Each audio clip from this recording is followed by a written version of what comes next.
Durdle Magic. Thank you for tuning in to Durdle Magic. Please subscribe and hit that notification bell if you like the content you see here today, and leave a like and share the video with someone you might think is interested. Leaving those likes really helps us out, but another way to help us out is by using our TCG Player affiliate link below. If you're looking for singles, sealed product, or gaming accessories, please consider using our link to support the channel. We also have some playmats at inkgaming.com. Go ahead and hit the link in the description to check those out. Alright, let's grab some spells and Durdle with some magic. Hello and welcome back to Durdle Magic. Today we're exploring the deck again of Sakashima and Alena.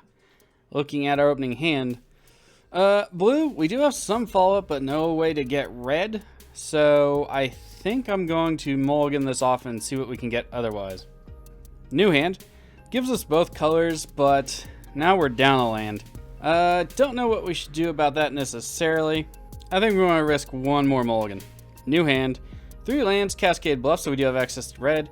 Not too much follow-up, but all we need is 2 more lands, and we should be good. Let's go ahead and keep it. We put Meteor Golem on the bottom. So our commanders are Sakashima of 1,000 Faces, 3 blue for a legendary, 3/1 human rogue. Enters the battlefield as a copy of another creature we control, except it still has its other abilities, which is basically partner, and the legend rule does not apply to permanents we control. Our other commander is Alena Kessig Trapper, 4 red for a legendary 4/3 human scout, first strike. Add an amount of red mana equal to the greatest power among creatures that enter the battlefield this turn. And she has partner. So this is a blue and red blink deck. I've always wanted to have one of these. Blue, red, white would probably do better. I was thinking maybe Bruce Terrell, but didn't have one. So we're going to try this out, get some of those new commanders going. Our first opponent happens to be Edric, Spymaster of Trest. Ooh, that's going to be fast. 1 green blue for a legendary 2/2 elf rogue. Whenever a creature deals combat damage to one of your opponents, its controller may draw a card. A forest and an elvish pioneer down onto the battlefield for the Edric player. There's the battlefield. They can put a basic land card from their hand on the battlefield tapped. They do. It's an island. Comes to our turn, we get Displace. That'll be good later. The deck does have a number of infinite combos in it, so we'll see what we can run into. We already have Narameha and Displace in hand. Let's go ahead, play Cascade Bluffs, and pass it off to our opponents. Our next opponent is a partner pairing of Dargo the Shipwrecker, 6 red, 7/5 legendary giant pirate. As an additional cost, rather to cast this spell, you may sacrifice any number of creatures and artifacts. This spell costs 2 less to cast for each permanent sacrificed this way, and 2 less to cast for each other artifact or creature you've sacrificed this turn. So it doesn't necessarily have to be to his effect for cost reduction. Trample and partner, of course. A plains into place, because their partner is Alharu, Solemn Ritualist. 4 white for a legendary 3/3 human monk.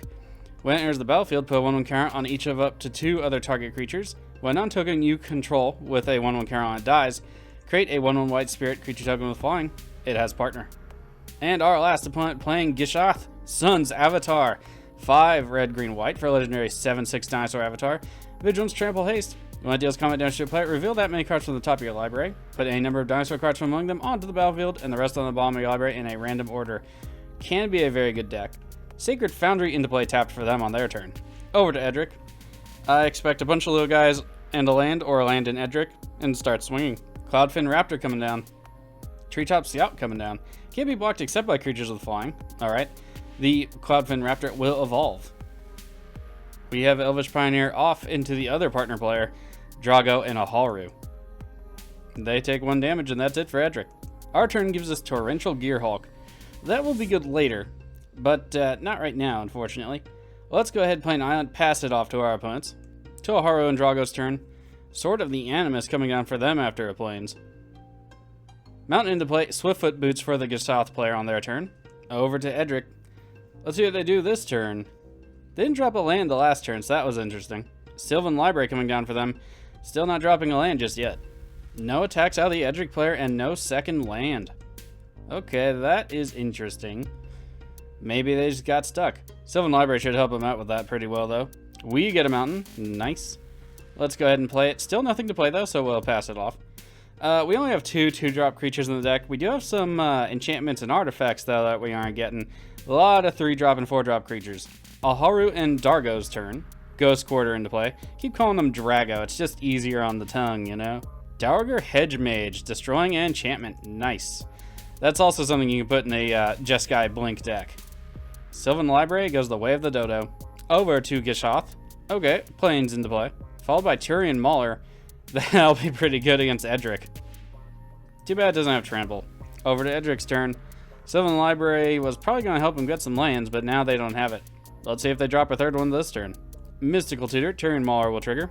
And I'll stop saying that for Turian Mauler till it gets destroyed or removed. Let's see what they mystically get. I'm going to assume probably like a Rampant Growth or something. It is a Harvest Season? Did not see that coming. But okay, that'll work out really well for him if they can ever get to that next mana.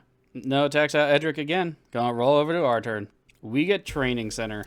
Nice, so we're gonna have 5 lands on turn 5. Works out. Okay, we still don't really want to cast anything just yet. I think next turn we probably want to cast our commander and go from there to get some extra mana. Could we go infinite right now with what we have? I'm not entirely sure. Probably. We would need to put down Sakashima first though to get rid of the legend rule for Narumeha, and then we can go infinite with the legendary creature as long as she doesn't die. That would work out. Don't think I want to do it this soon though. I don't like doing that to people. It's only turn 4, you know?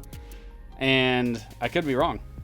Sword of the Amethyst equipped to the Dargo Hedge Mage, by the way. Dargo Hedge Mage on the attack. I don't know where it's going. I'd wager probably into us, or probably into Edric. Sword of the Amethyst does trigger. They get a mountain. It is into us. All right, we'll just take the 3 here. I don't want to lose Narumeha on a block. 3 damage is good. We're down to 37. Plains into play for Alharu and Dargo. Swiftfoot Boots coming down for them as well. Turian Mauler triggers again. Over to the dinosaurs. Clifftop Retreat into play. Still no green mana source. Iroa's God of Victory. That'll be good. Back to Edric. 5 cards in hand. Let's see if they drop a land this time. No land and no attacks again. Actually starting to kind of feel bad for the Edric deck. Comes to our turn, we get Glasspool Mimic, one of our clones. Let's go ahead and play Emergent Zone. And then we will summon our commander. Alena, Kessig Trapper, going to come to our battlefield. And we'll pass the turn. Over to Alharu and Dargo. Folder Retreat coming down for the other partner player. I was just thinking, if we can get down Sakashima, copy Alena, get down Glasspool Mimic, copy one of those, we can then summon maybe Torrential Gearhulk, generate 15 red mana, Twin Flame for a bunch after a Zealous Conscripts. That could be pretty nasty. Landfall trigger, Feldar Retreat will give them a kitty token. The Hedge Mage is on the attack again, Sword of the Amethyst will trigger. Feldar Retreat will trigger again. Dargo Hedge Mage is off into the Edric player. Oh, sorry, it was not a kitty, it was a counter. Goblin Bombardment coming down for the Alharu and Dargo player. Over to the dinos. Selesnya Signet, green source, there we go. Sun-Colored Raptor. Trample, 1-2. Swiftfoot Boots onto the Turian Mauler. That is somewhat problematic. It is currently a 7-7 with Menace, Haste, and Hexproof. Turian Mauler off into the other partner player. I don't know quite what they're up to over there. Damage is good. They're down to 32 over on the other partner player. Over to Edric. Mausoleum Wanderer coming down for them. So let's see. Flying. When another spirit enters the battlefield under your control, gets 1 until turn. Sacrifice it. Counter target instant sorcery spell unless the controller pays X, where X is its power. Okay, that's pretty interesting. And that's it for Edric. Coming back to our turn, let's get a land or another mana source would be great. We do have Glasspool Mimic, although I do want to keep that. Illusionist Stratagem is the card we draw. So, do we want to play the Glasspool Mimic as a land or no? I think we can risk one more turn not doing so. So, let's go ahead and summon Sakashima the Imposter. I always say the name wrong. Sakashima of 1,000 Faces. My mistake. It'll come into play as a copy of Alena. And then we could play Zealous Conscripts. Seems like it could be a good idea. We'll add 4 to our mana pool. Tap for red. Play Zealous Conscripts. Alright, we get to steal a creature. Unfortunately, not Turian Mauler. Oh, sorry, we gotta steal a permanent. That's pretty nice. I guess we'll get some ramp out of the Dargo Hedge Mage. Alright, let's go to attacks. We'll attack the Dino Boys. They're going to get up there pretty quick.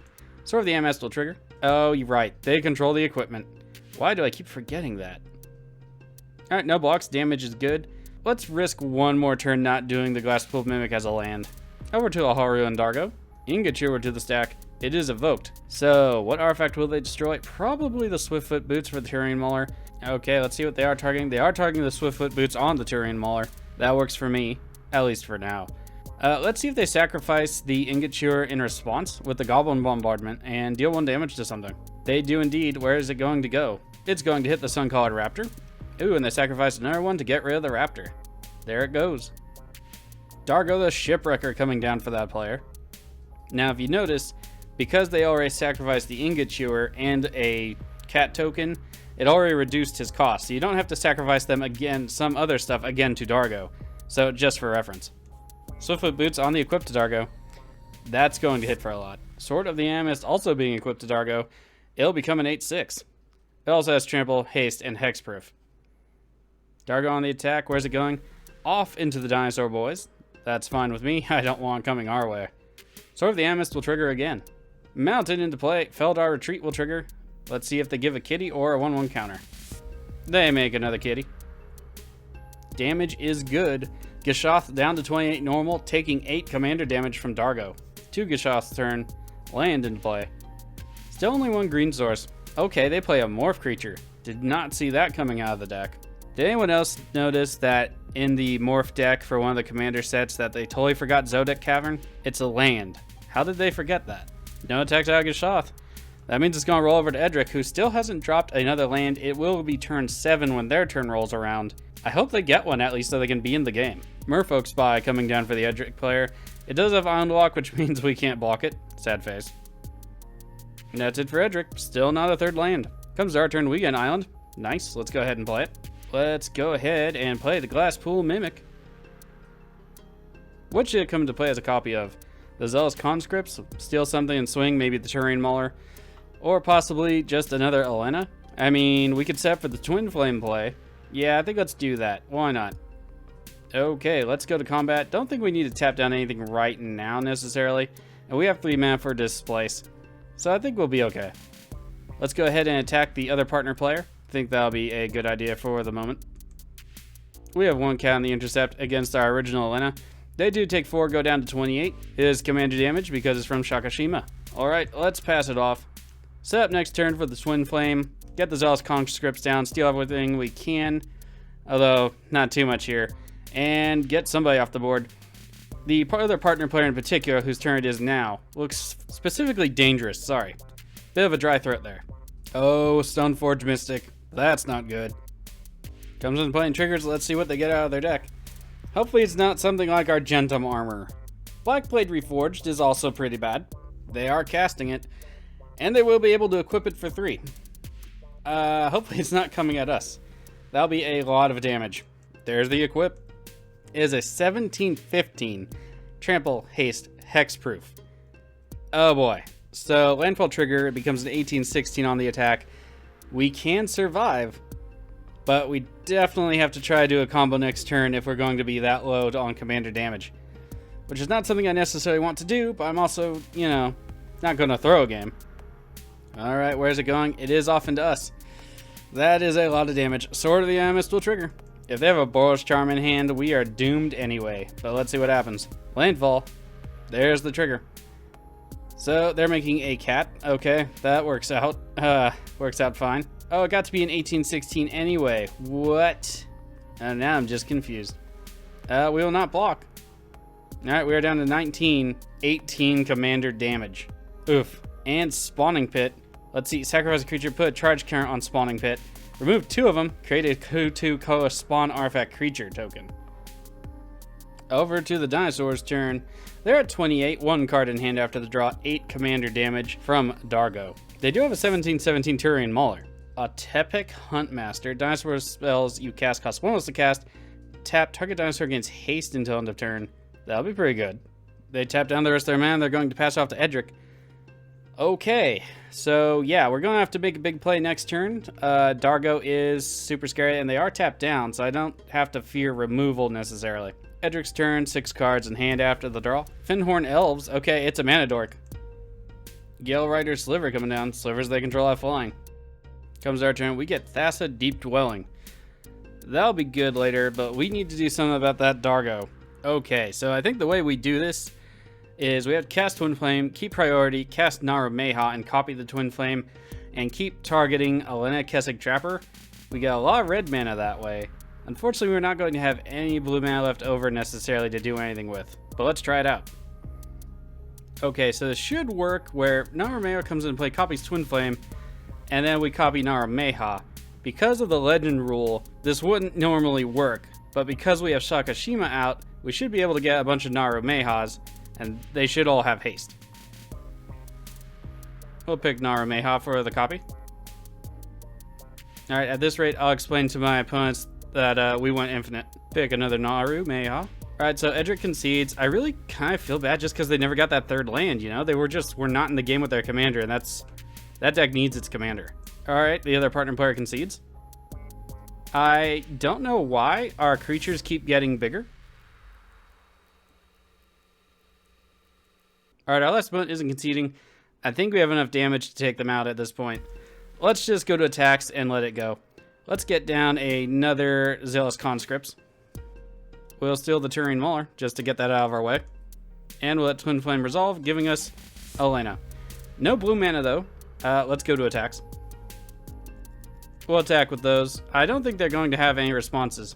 And we win the game. Still, combos aren't necessarily my favorite, but I am used to playing against at least 5 other people. So who do we want to give the points to? I'm thinking let's give it to Edric. They stayed in there just not getting landed the whole time and playing it through. And I can admire that. Alright, and there's the game. We get 2 points. The Edric player got 3. Good on him. Let's go ahead and take a look at the deck. Okay, here's the deck. I made a lot of changes since the last video. I wanted to make it more streamlined, get more of those ETB effects in there and less of the stealing effects. So let's go over some of the changes. First of all, I wanted to add more blink effects. So I add Essence Flux. Totally forgot this card existed. Plus it gets a 1/1 counter on a spirit. I don't think I have any of those in the deck necessarily, but bonuses. It's also an instant, so that works. Nephelia Smuggler. 1 drop. For 4 and tap, we can exile a creature we control, then return to the battlefield under our control, so it's an immediate blink. And while it's expensive, it's repeatable. You don't have to go get another spell. I took out Grenzo, and I took out the Bazaar Trader and some other stuff, and I added in Direfleet Daredevil. It does do some of the stealing stuff, but it does have first strike, and we can blink it to get spells out of their graveyard, and maybe even just get rid of some stuff we don't want. So it's a little bit of graveyard hate, it's a little bit of stealing their spells, and I want something of an ETB at the lower end, and this is what I had available, and frankly it works out fine so far. Haven't gotten to test it too often though. Other than that, I added Fibblethip because I like it, and that brings us into the card draw. Added more of that to the deck because I just wasn't getting any card draw in the last game I played. So for that, besides Fibblethip, we have Ponder, we have Preordain, we still have the Mystic Remora, and we still have the Rhystic Stay. Also added Muldrifter because ETB in 2 cards, absolutely, why not? I also added Baron Talarian Archmage, pardon me. He kind of is a piece of removal, and then if we want to bounce our own guys back to our hand, we get to draw a card and get to reset an ETB. Probably the slowest way to do it in this deck, but it'll work out. Plus, if we can copy his ETB a bunch of things, we can maybe wipe a board. Who knows? I also added Tome of Legends because our commander could come in and out of play. I thought this might be pretty good. Plus, if we can clone one of our bigger guys, Inferno Titan, Diluvian or Molten Primordial, Terror of the Peaks has flying, and we attack, we can get more of that stuff with Sakashima, or Alena herself is a 4/3 with first strike. We could attack with her if we really need to, get some more counters on the Tome of Legends. Another thing I did was I put in Panharmonicon to get more ETB triggers, and I replaced Dax Duplicate with Clever Impersonator. That way we can double up on some other things in this deck. It's all about trying to double and triple up on stuff. So I thought that'd be a great addition. Also added Mirror Battlesphere after I came across it in another game when I was testing. Couldn't believe I forgot about this. Gives us a bunch of extra tokens, another way to burn, another way to win. It's fantastic. Okay, there's the deck. Didn't go over all the changes, still testing some of the other stuff out. Let me know what you think. So far, I'm liking the deck. Again, though, I don't necessarily like to win through combo necessarily. I want to kind of more like a grindy value engine deck, but the deck's just not fast enough against a lot of these other decks that can just get rolling really quick. So I guess it's more of a combo deck. But you can let me know about your feelings about that in the comments below. And if you saw any cards you want to order for yourself, sealed product or sleeves to protect said sealed product or cards, please consider using the TCG Player affiliate link in the description below. It helps out the channel. I appreciate that, and it doesn't cost you anything extra. Until the next part of this series where we play the final game of Sakashima and Alena, I'll see you then.